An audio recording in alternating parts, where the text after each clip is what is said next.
paper, some cards perhaps, and a pen. And what I want you to do is make 2 maps of the Tree of Life just like this. So this is the Sephiroth numbered from 1 to 10 and all 22 of the paths unnumbered. So why don't you go and do that? Cool. So now that you have 2 copies of this map, we're going to look at the paths on the tree as a whole. And the reason for this is we're going to make a change to the standard order of the paths as we typically see them in the mainstream Kabbalah. And I want this to be very clear what we're doing. So I just got this in the mail. It's kind of interesting. This is a nice little card full of useful information. On this side you have like everything from the 4 worlds, the tetragrammaton, chakras. This is the numbering system. So take a moment and look at this numbering system. Let's see here. You see it's 11, 12, 13, 14, 15, 16, 17, 18, all the way through 32. This is because after 10, they pick up from 11 and go to 32 on the paths. And this all goes back actually to the Sefer Yetzirah, which talks about 32 paths of wisdom. And those paths are the Sephirot and the letters. And so in the Tree of Life, we see that arranged as 10, sometimes they're called intelligences, 32 intelligences. Anyway, we see the 10, which we've numbered in our map, and the 22, which we have not yet numbered. So this is what I want you to do next. So we can have a look here, these numbers. I'm assuming you're pausing it. So this is the standard tree. So we're numbering our paths like this. So this, if you want to take a moment, stop and take one of the trees and lay out the numbering as shown. Awesome. So here is a assignment of numbers to trumps. I haven't done the trump numbers themselves, right? You'll know that the Fool is 0 and Magician is 1 and so on. I've only done these path numbers. Technically, there's 3 sets of numbers to each one of these trumps. So, for example, you have path number 11, the Fool, who is trump 0, and Aleph, which has the value of 1. So you got 0, 11, and 1. The Hermit is path 20, trump 9, and Hebrew letter Yod. So there's 3 of them. Now typically the path numbers themselves, even Crowley said these are arbitrary. Don't do numerology with them. That being said, sometimes you can, and so I am not necessarily in agreement with him on that. But I do see that there is something a little bit arbitrary about this. This particular arrangement, or it seems that way. I mean, why? Why are the paths? Why are the paths numbered like this? Now we know that this sequence is just the trumps 0 to 21. So it makes sense to put them in this order, and if they're following from the Sephiroth, then 11, 12. So it does make sense to make this mapping, right? After Malkuth comes the Fool, 11, the Magician, 12, and so on, all the way down. So this does make sense, but the question arises, what is the logic behind putting the 11th path here, for example? Why is it here and not here? Why is the 12th path here and not there? Why are the paths where they are? And that is an interesting question. And what it ends up doing is revealing a pattern. Remember I talked about blinds? So blinds are either accidental mistakes or willful mistakes that find their way into a pattern. So when we're investigating these systems, we notice that there's an underlying logic. So what do we do when there's something that just suddenly thwarts the pattern, you know? Apple, apple, apple, apple, banana, apple, apple, apple, apple. We wonder, okay, so what is this? And it's similar when you're reading a recipe that has had, you know, something that has been substituted. You know, sometimes people write recipes and they don't want just anyone to be able to repeat the recipe, so they'll substitute sugar for salt. And somebody with a brain will look at it and be like, I know how to cook. I know that this is not correct. I'll just sub them back. People who understand the territory can detect the breaches in pattern, whereas people who are completely uninitiated and who are just following the recipe will not notice the break in pattern. Now this has, of course, a side effect, which is that, you know, even people who are ostensibly initiated seem to not always notice the patterns, or maybe the patterns get enshrined as common practice and so on. So arguably the Golden Dawn system was full of blinds, particularly in the Enochian material, which is notoriously blinded anyways, and on and on and on it goes. So there is quite a bit of debate over what's a blind or what's tradition. So for my purposes, what I'm looking for is the most consistent possible pattern that shows us why these ideas were arranged in this way. And when we reduce to simplicity, to basically an algorithm, then we end up with a great deal of freedom, because we're no longer just following it because that's what they say it is. We understand how this was set up, why it was set up, and then we're of course free to try other systems and so on. But so this becomes quite illuminating. So you've got your map, it's been numbered. Take the time to compare where the different cards are. I'll show you this map here. I don't think they're not really labeled. Oh yeah, here we go. This is the standard tree.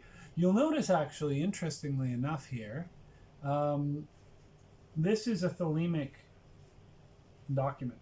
It doesn't say so. It doesn't say it belongs to the OTO or anything like that. But the reason you know this is, where are we? There was a very telltale sign. Yeah, look, over here. Right here, we see Tzadi and Ares. Tzadi is assigned to the Emperor here. So this is following Crowley's move. That's an interesting thing to catch. So this is definitely coming from a thelemic perspective. And I heard someone on the line actually give advice to somebody and said, "Oh, almost everyone does it that way now. All the magicians, you know, have Tzadi as the Emperor." No, no. But it is becoming normalized in a way, which, I mean, it should simply be something that we're aware of. There's a deviation. There's a difference. We talked about that in the Week of the Star, so we don't have to talk about it this week. But we are going to talk about a different kind of of transposition. And I was initially taught this by, again, the same gentleman who passed the twin star on to me. His name was Richard Voss, and he used the name Mithros. He ran a forum called abrahadabra.com, Abrahadabra forums, years and years and years ago. This is the mid-2000s, and I was part of that, and I learned some things from him. And one of them was the twin star, of course. And the other one is called the principle of proximity. And what the principle of proximity is an algorithm for truing, if you will, the assignment of numbers to the paths. So we want a rock solid map of the tree. So we've got this standard one, we've examined it. We note that, of course, in the standard, the devil path is going to be found right here on 26. And temperance goes up between 9 and 6, right? So this central pillar, just to note, has the world, temperance, and the high priestess connecting the central pillar. Interestingly enough, the numbers here are 1, 6, 9, and 10, which total to 26. 26 is the number of tetragrammaton, so the central pillar is has the value of tetragrammaton. So this does give us a clue about this sacred name, which governs the structure of the tree. Now, okay, with your second blank tree, I want you to do the following. So you're going to start numbering the paths in the following manner. We're going to go from 1, 2, 3, 4, 5, 6, 7, 8, 9 to 10. So we're going to go in order, and we're going to start here at 1. We're going to ask ourselves, how many paths are leading out of 1? We've got to number all of the unnumbered paths that are going out. And there are 3 of them. So one of them is going over to 2, one of them is going over to 3, and one of them is going down to 6. So the question we're going to ask is, which of these is closest to where we're counting from? So we're counting from 1, which is closest? 2, 3, or 6? And I mean mathematically, right? Is 3 closer to 1 mathematically than 2? No, it isn't. 2 is close to 1 because it's 1 more, whereas 3 is 2 more, whereas 6 is 5 more than 1. So, boom, we're going to take the 11th path, because what we're doing is we're assigning the numbers 11 through 32 to this tree. We're going to put 11 here because it's the closest. And then the next one is here, is 3, right? So we're going to put 12 here. And so far, this is exactly the same as we've got it already. So there is a pattern.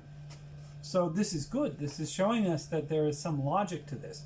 Well, where's the next one? Well, the next one, obviously, there's only one more left. It goes to 6. So that's 13. So 11, 12, and 13, using this algorithm, the principle of proximity, are exactly where we'd expect them to be. Fantastic. So now I want to go to 2. And I want you to look at all the paths that have not yet been numbered that lead out of 2. And there's one going to 4, there's one going to 6, and there's one going to 3. So I want you to assign, and now remember we're at 14, right? So we've done 11, 12, and 13. Now we want to put 14, 15, and 16. Okay? So put 14 at the closest, 15 at the second closest, 16 at the furthest. And then I want you to move over to 3 and do the same thing. And then I want you to go to 4 and do the same thing.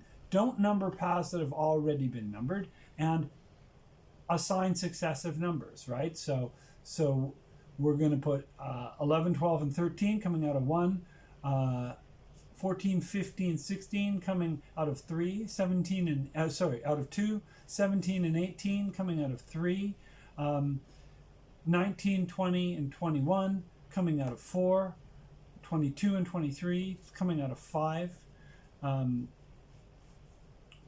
24, 25, 26 coming out of 6. 27, 28, 29 coming out of 7. 30, 31 coming out of 8. And 32 coming out of 9. So pause the video and use the principle of proximity algorithm to number the paths.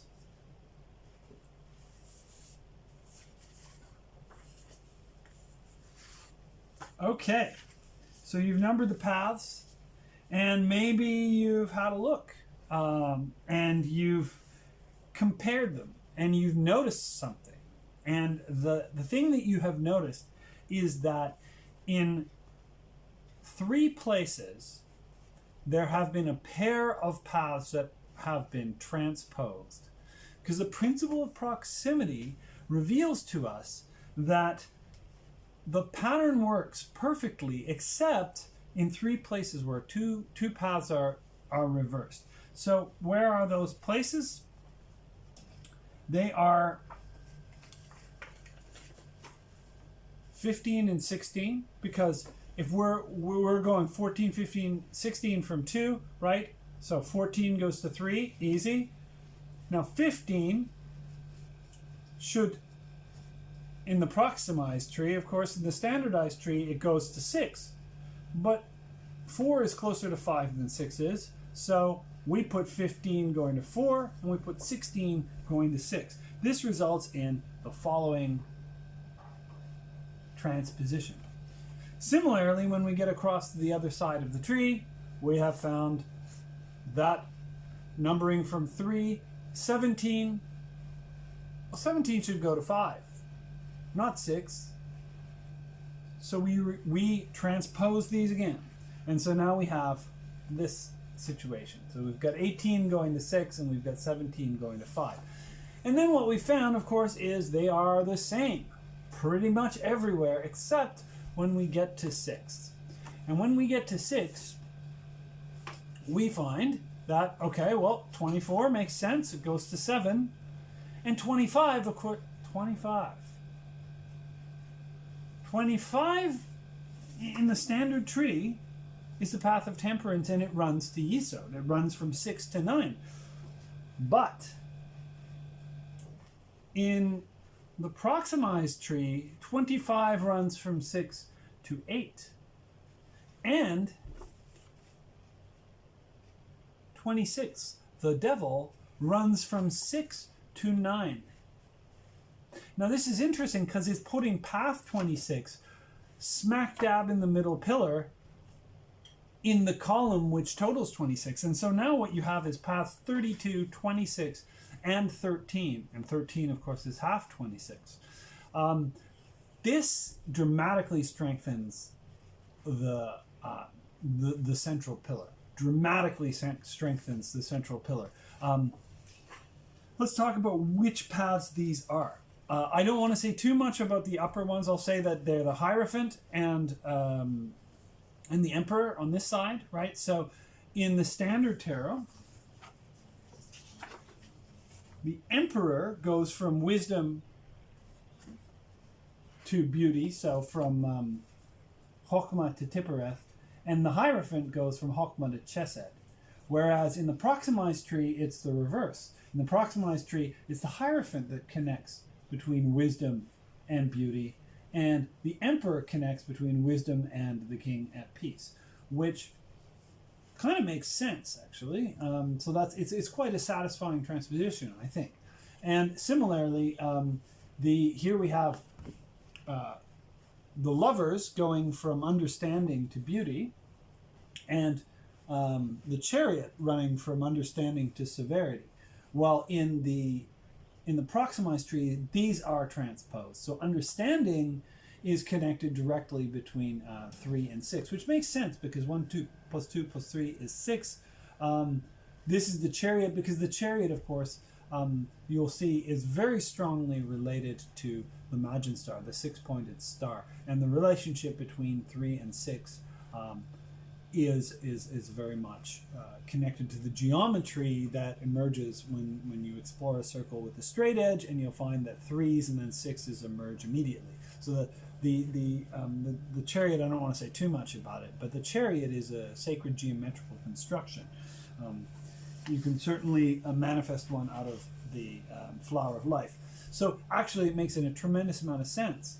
And we'll have plenty of time to think about this. The one that I really want to focus on, though, is this this transposition from the devil. The devil is now entering the middle pillar, and temperance is going to the side. And temperance is, temperance here really plays a strong role, particularly in the Rosicrucian style of doing this, which has a sense of purity and balance. And there's a lot of good reasons why you'd see temperance here.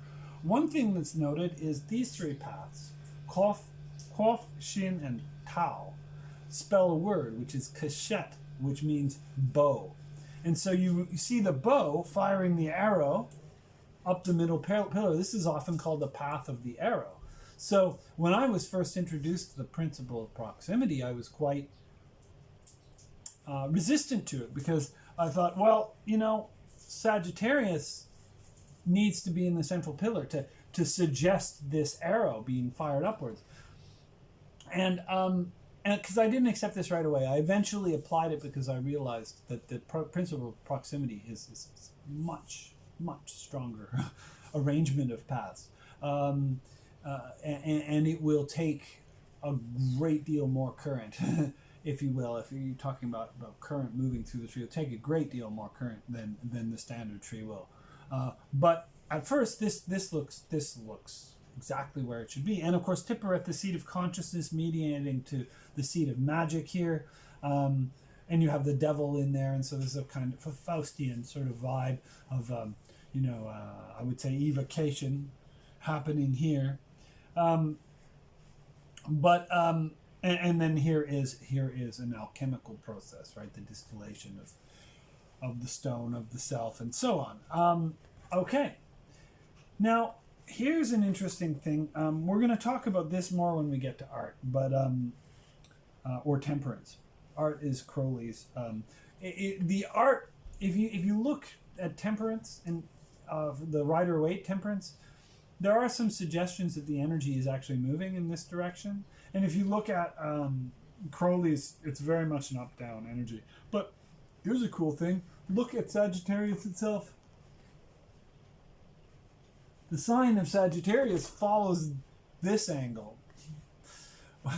So I like it. There's a certain aptness to that. But that's not enough to make this kind of transposition. It has to make sense on a theoretical level rather than just on the level of a few synchronicities. But think about it. So where we are now, we have drawn the line of the tower, this threshold, this veil, if you will, that marks the point at which the sun has become a star, has recalled that it already and always was a star, and now its shell has broken, its seal has broken, and what happens next? I've heard the story, of course, that the archer climbs to the top of the tower and fires an arrow into the sun, as this myth related to the standard tree. Let me offer another one. When the tower falls, a seal is broken, because the tower is effectively the extended armor of the ego. So here we have the id boiling away. The ego of the child forms, and of course it's a very selfish ego. It forms a sense of self, which then eventually undergoes a kind of inversion and realizes it's a self among others, and then this has the effect of making the walls or boundaries around the ego porous. And the porousness of the boundaries then initiate a process where the shadow starts to emerge. So what we face when the impermeable boundary between self and other is problematized is, what do we now do with all of these idly drives, this wildness that since, from childhood we have been essentially channeling into the ego, and now they're coming out again. So what do we do with them?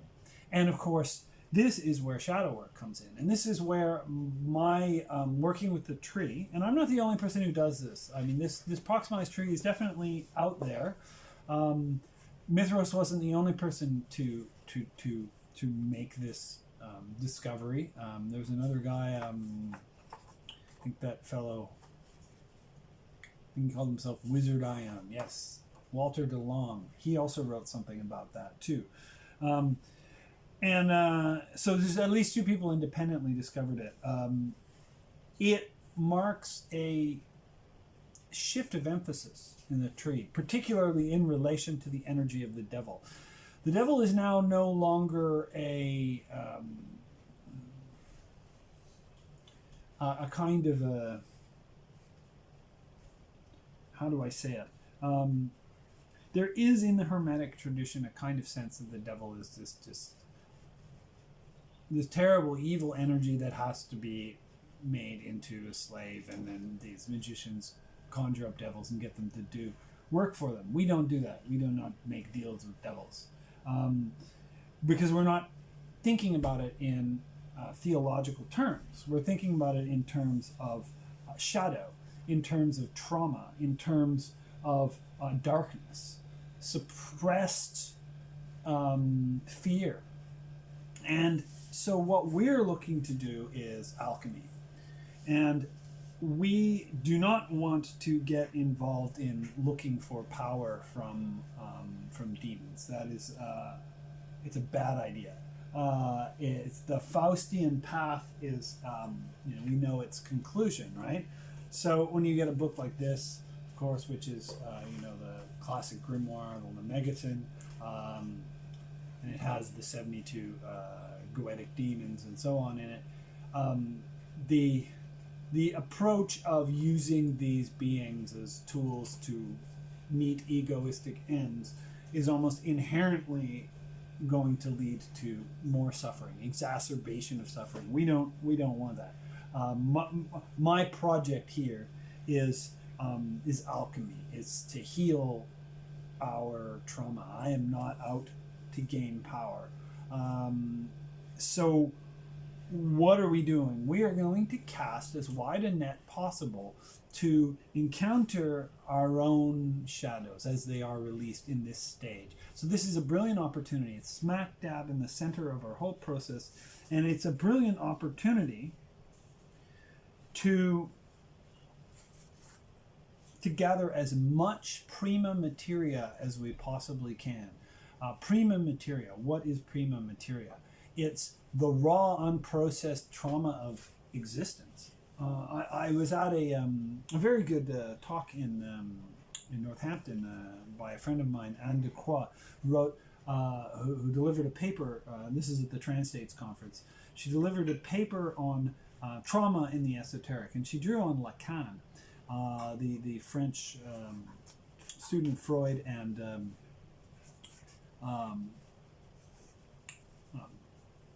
psychoanalyst, whose principal idea was that the unconscious behaves like a language. So he combined semiotics and psychoanalysis. But one of the things he noted is that what is trauma? Trauma is actually the real. The real is trauma. The real is pathological. It's an unbuffered relationship to chaos, to the real, is trauma. And so what a person who's traumatized is basically experiencing is a part of themselves that cannot establish a buffer between the uncontrollable real and their own soul. They don't have, there's like a gap, a hole in the hull, right? A hull breach in a way. And what causes these? Well, usually experiences in childhood or experiences of intense shock to the system. So, the loss of parents, the experience of abuse, war, anything like this can put such a strain on our capacities to buffer the real to ourselves. A person who is ideally balanced comes into the world, receives a kind of set of natural filters. I'm not sure there's many of us left. I'm certainly not one of them. There's not, because since at least the 20th century, the filters we've been developing have all been quite unstable.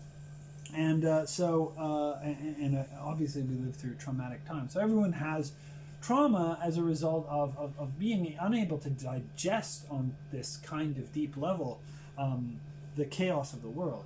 And so what are we doing with the tarot? We are actually supporting ourselves with this incredibly robust system, which I've heard it said, the Kabbalah is a stomach. And there's some gematria to support that. The Kabbalah is a stomach. It is a digestive system. Once you've got your Kabbalah going, you encounter information and you process it, and you derive nourishment from it. And in a way, create an inner world out of this external world. So when it's naturally functioning well, it helps us establish these buffers. And that's what everything we're doing in this Meta Magic course is about, establishing these buffers. So we have proximized the tree, which now gives us a much more robust framework, because we have a single algorithm that tells us exactly where all the paths are placed.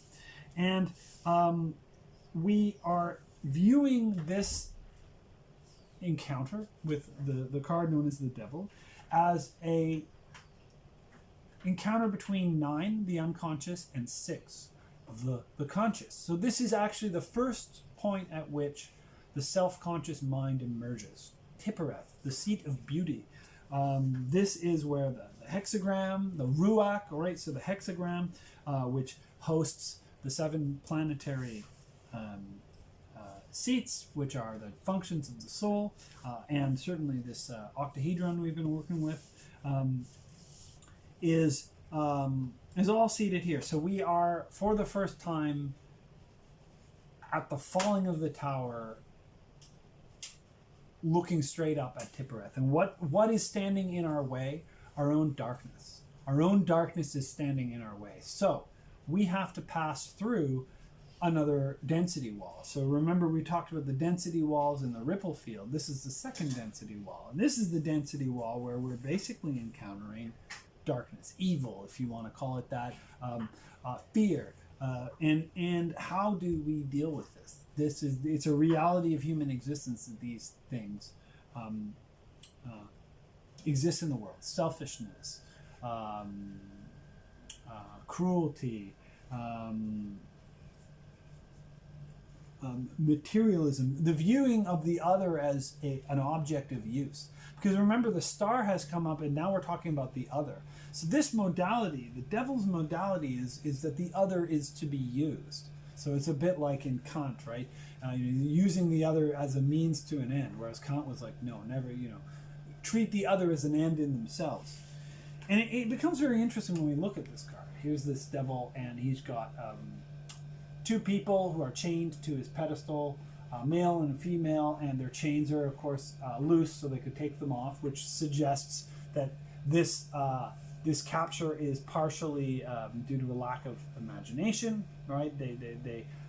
They're more probably, their chains, if they had the courage, they could take the chains off and walk away. And anyone who has dealt with a serious negative habit, an addiction, knows that, this situation of sort of being chained to the devil's pedestal and knowing that you could remove the chain, it's a knowing that in a way you're there because you've chosen to be there, even though you don't want to be there. It's this admixture of bittersweet passions, right? The wine and the fire. So the fire is burning his tail, and the wine is serving, or the grapes are serving as intoxication. So there's a lot in here to suggest the symbolism of dependency. And of course, also, we have the Baphomet figure with the arms up going, solve it, coagula. which means to break apart and bring together, to dissolve and to coagulate. These are the two functions in alchemy, right? Softening and concentrating. And so these two properties, these two capacities, we're going to eventually use to soften up dense matter and to coagulate it at a higher level. So prima materia is basically shit. It's darkness. It's soil. But here's the thing: is in this state, of course, it's useless to us. It's poison. But it has the capacity to be transmuted. If you've seen the movie The Holy Mountain, it's a good movie to see, especially now. The Holy Mountain has a beautiful sequence with an alchemist in which the main character he basically defecates, and then the alchemist takes the shit and puts it in an alembic, and it turns into solid gold. So of course, this is the allegory for taking trauma and turning it into strength. And this will come up more and more and more and more again. But now we're just focusing on trauma, and really we're just focusing on naming it. So before we get to that, I just a couple more things. We see the inverted pentagram suggesting the material elevated over the spiritual. It kind of looks like in his palm you have a shin, which is interesting. He's a hybrid beast, kind of bird, bat, goat. Sometimes it's a hermaphroditic form as well, we'll see in a few others. But I just want to show the opposite, the polar card here. So if this is an entropic relationship to the other as an object of use, this is, you know, the downward spiral. Every circle loses a bit of energy. The lovers, which we'll encounter later, is the opposite, is actually the virtuous spiral. It's, you know, arguably, these two relationships start off, you know, you can see the vivid similarity, and I mean, I'm not the first person to point this out, but I will point out that this follows the Athbash pairing, which is astonishing. It's not the only time the Athbash pairing is followed in the Rider-Waite. So this, I would say, is an upward spiral, a negentropic spiral, a relationship that is moving towards greater levels of complexity, greater levels of integration. This is a relationship that's disintegrating. It's spiraling down the drain, as it were. But it's also this opportunity for us to cast as wide a net possible as we're ready to gather in the parts of ourselves that are wounded, that partake in the needless repetition of suffering, and to really, in a way, embrace our wounds.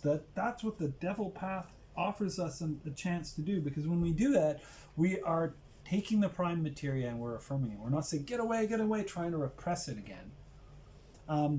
By being honest. And that's why I say this path, more than anything else, needs honesty. And I'll point to the 12 steps of Alcoholics Anonymous and Narcotics Anonymous.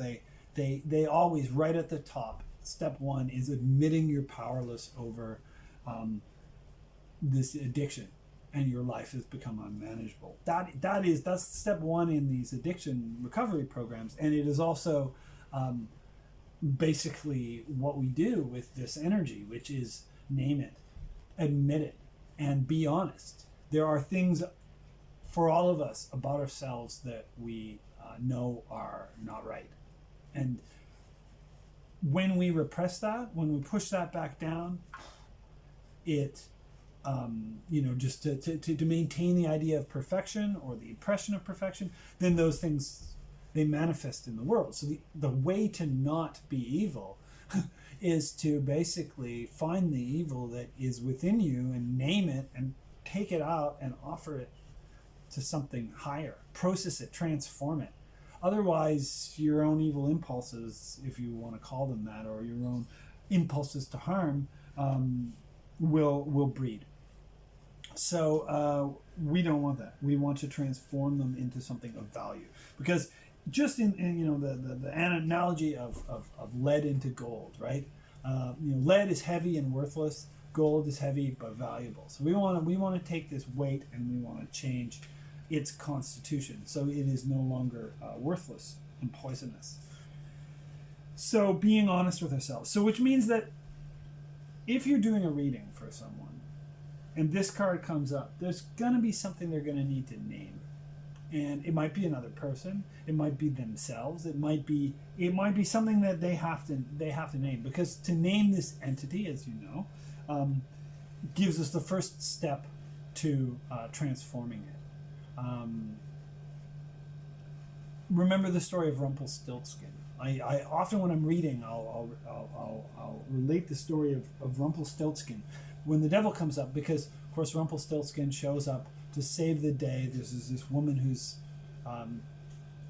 parents have bragged that she can sow wheat into gold, and the king has said, okay, well, prove it, or we'll kill you all if you can't sow all this wheat into gold by tomorrow.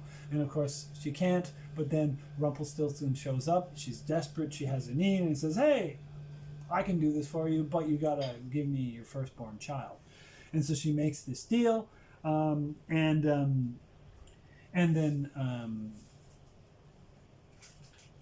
of course she ends up being able to make the gold, and in comes the king and marries her, and then they have a child, and then of course Rumpelstiltskin shows up. No one knows his name at this point. Shows up, and this is okay. The child is mine. This also has an interesting, moral in it too, which I think is a bit similar to the one in A Midsummer Night's Dream, A Merchant of Venice, which is that you don't have to be bound by bad deals. You may have made a bad deal, and you may feel you have to follow through on it. You have to give the pound of flesh. You have to give the child, but you don't. If you've made a truly bad deal, the way out of it is to find the name. And of course, they discover the name Rumpelstiltskin, and they're able to find the loophole. They're able to break it. And this is something to remember. Is if you feel compelled by some deal you've made, you can actually repair those.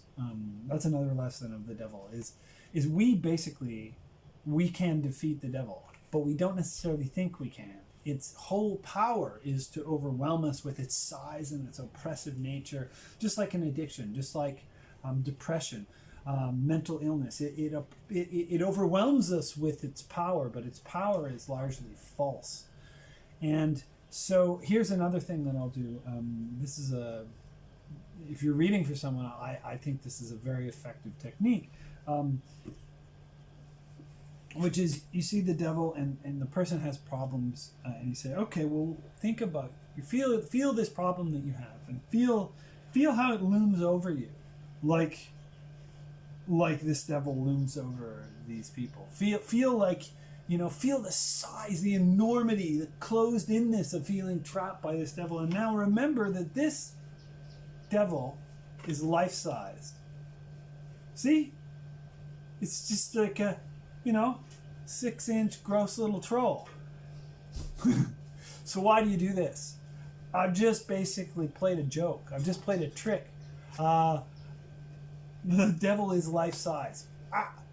What does that do? That changes the entire framing, because we look in and we see it from the point of view of being towered over. But suddenly, through this joke, which elicits laughter, which is the great banisher, I've changed the size of the devil by opening up the perspective. And that's the key. See, the devil basically seems large because it closes you into a frame that you feel you have to play by the rules of the frame. But the fact of the matter is, you don't have to play by the rules of the frame. It's harming you. It's going to lead you to a negative outcome. So you do not have to play by the rules of any frame that leads you to a negative outcome. And you can simply enlarge the context. This is what we do. So what we're encountering something in our lives now on this path that has dominated us, that has loomed over us, that has oppressed us and trapped us. And we're going to enlarge the context to it. We're going to go straight up to it, look it in the eye, give it a name, and then open the gates and show it in its real size. And if we've made a deal in some way that we feel bound, that is leading us to our destruction, we're going to break that too by opening up the larger context. And this is how we're going to encounter the devil. So let's look at a couple of these other versions that I have here. So now these are the Visconti Sforzas, but these are, of course, modern interpretations because nobody knows really what these look like. And I think there's some debate over whether they were there in the first place and so forth. So I don't know much about the real fine historical arguments about these cards, but I can talk about the symbolism. And so here we have the same idea. We have these people chained up. The horns, right? What's a horn? Horns are a dilemma, right? So we're being, dualized in a way, and finding ourselves in a dilemma. In both cases, you have a hexagonal base, a hexagonal fountain, and a hexagonal base. Again, this is to be taken with a grain of salt because these are modern images. So here's Alchemical Visions Tarot, always pretty to look at. I wouldn't put enormous amount of... I'd explore this and ask yourself. You explore this tarot, it seems... I think we have... Brain has been bifurcated. He's saying something very different usually in each of these cards. He's sort of very, very much departing from tradition, and sometimes he loses nuance. But still something to be said here. Interesting. It's pretty and it's big. I like tarot cards that are big. Here's a version that I did, called them the Horned One. So it's these two people forming the mouth, and it's obviously phallic, and it's the image of the eye. Remember that ayin means eye. Okay. I'm saving my favorites for last.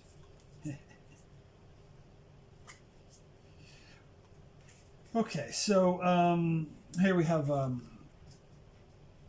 the demon out of Benabel Wen's deck. The sign up here is the tail of the dragon, Cauda Draconis, which is the south node of the moon. So at that time, when the moon was sort of crossing the Earth's equator, going down, it was considered a good time to do basically malefic spells. You see the chains all over the place. The phoenix and the dragon, because she's Asian, so she's mixing Asian and Western themes. They're chained up and they're duking it out with one another. And this, of course, is the symbol of alchemy right here in the middle. So definitely suggesting that this is a place, an alchemical zone, if you will. He's called Battling the Typhon. And the Typhon is, of course, the force of wildness and darkness. And she's got, it's a very, I think it's a very dualistic deck. I'd be curious to see what her opinion on it is, but I find it's filled with this, light versus darkness kind of imagery. Okay, and here's a very interesting one. I like this Swiss deck. I mean, this guy looks like, again, a big looming devil, so that image of overpowering someone with size. But doesn't this look like a great image of depression and despair? This person has sort of given in almost just to the talk of this demon who's oppressing them. So very much it looks like an image of depression, of being oppressed by the shadow. So here's what we're doing here is facing the shadow with dignity and composure. Here's a neat one again. Wish it was bigger. Spiral tarot, Celtic imagery. Perhaps someone on this course knows even more about what's being alluded to here. A figure trapped in a mirror. A mirror that seems to be made of snakes, upheld by two twins, and of course the devil just kind of hanging out here. And the devil sort of looks to me like Gene Simmons, which is, I suppose, more intimidating than if he looked like Richard Simmons, but that's to be a scary devil in a different way. Here we have, a Celtic kind of, I think it looks like a dragon phoenix type motif down below too. It's kind of hard to pick up in the video, so I won't belabor that one. But I do think it's a beautiful deck. Yes. So here we have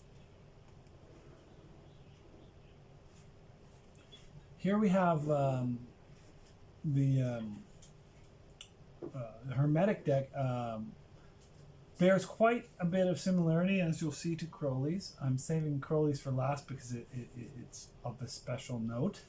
But it also it bears a strong resemblance to Waite's as well, because there's these figures tied up, and these figures are actually right out of the Devil's Dictionary. So these are the images of two goetic demons as sort of classical. I think they look to me like maybe Ronave and Belial. Anyway, it looks like two classic devils. And actually, look at this pitchfork. You can see this right there. There's a similarity. Not a similarity, a direct homage. Interesting, the winged disc appearing here, and they're chained to it. They're really chained to it. And the torch is present, and a bat up at the top. So, flying by night, if you will. So this one, and of course the third eye. The third eye in the center of the goat's head. So this also suggests that one of the things is, when we say look the devil in the eye, we mean look in the third eye. Look through the dilemma that these kinds of situations pose. Because we get trapped, we get paralyzed by the choices. We have to look through the choices. We have to engage the ternary power, right? The triple power, which is the power of Shin, the power of spirit, right? The Trinity, basically. And that's what has the ability to break this type of trap. I love this one. This is from the Ancient Italian deck. It's amazing. I won't say that much about it. It's just such a great picture. All the turmoil. The concept, the trident, of course, triple power, and maybe this is borrowed from Triton, right? Maybe this is borrowed from Poseidon, who of course has a trident, right, and represented wildness, wildness of the sea, and of course the devil archetype borrows from a great deal of different, the modern devil archetype. I almost feel like when I look at this guy, I think it's like a Jack Chick comic, right? It's like, hey guys, want to read some magazines? Like this devil, this sort of derpy kind of red suited guy. And he's got, that's this iconography. But I wonder if this doesn't, this one's got, he's got ass ears, and the trident, and also serpents for hair. So there's something titanic about this, right? So I'm seeing the Gorgon imagery, I'm seeing the Poseidon imagery, and I'd say Dionysus as well. The asinine, the Aesir is very interesting. Touch, what a cool card. So here's one that's super duper complex. So this is the Tarot of the Holy Light. This is super alchemical. It's got the hermaphroditic figure, light and darkness. And this one has Caput Draconis, the head of the dragon. So this is very, very much about dealing with the devil. This is not this one in contrast, I think, to this one. I feel that there is something really coming. There is an intense coming together of opposites. But there's we see the water coming out and the fire and the caduceus form, and then finally up at the top, after the peacock's fan, the Trinity.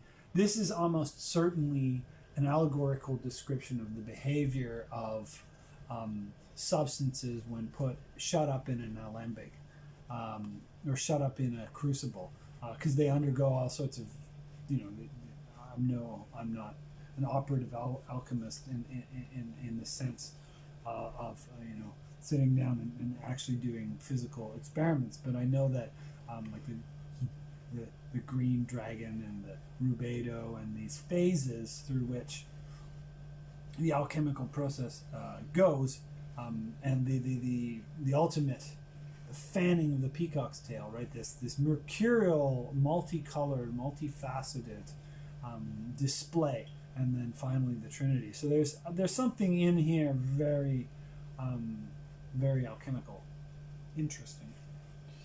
And then lastly, of course, Aleister Crowley's. And Aleister Crowley has this certainly fits in the middle pillar too.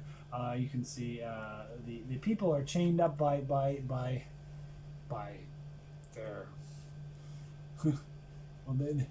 there's an image of cell division, so reproduction, fertility, again the winged disc, webbing, but this is an image of a giant phallus engaged in a ring, right? So the tree is, of course, like this is an image of penetration, if you will, and of course the third eye on the goat. This is obviously Pan or Dionysus, and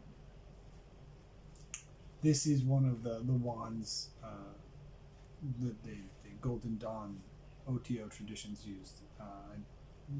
Someone else can maybe say exactly which one it is, but yeah, here's an image of the devil that is quite a bit more celebratory. I think in Crowley's image of the devil is quite positive. He's quite into Pan. So, and that's the other side of this. Is once the shadow side of it is kind of dealt with, confronted and transmuted, then there is the other side of it, which is the fertility element, right? So the greenness of Pan, of the nature of of this amoral continuum of natural creation and destruction, and this is what's getting emphasized here, and so this is also a desirable energy, and it's also present here. So there is in this path more than meets the eye. The confrontation and the transmutation of shadow takes us from a disempowered state to an empowered state, and this path then manifests an incredible strength and a closeness to divinity. Remember, this is the 26th path, and the central pillar, which resonates to 26. There's very few places on the tree where you will feel this close to divinity. and there's a reason for it. You know, Nietzsche said often the greatest truths are found hidden wearing the worst names. So once we become willing to be honest with ourselves, then we may discover that the process of encountering our shadow with dignity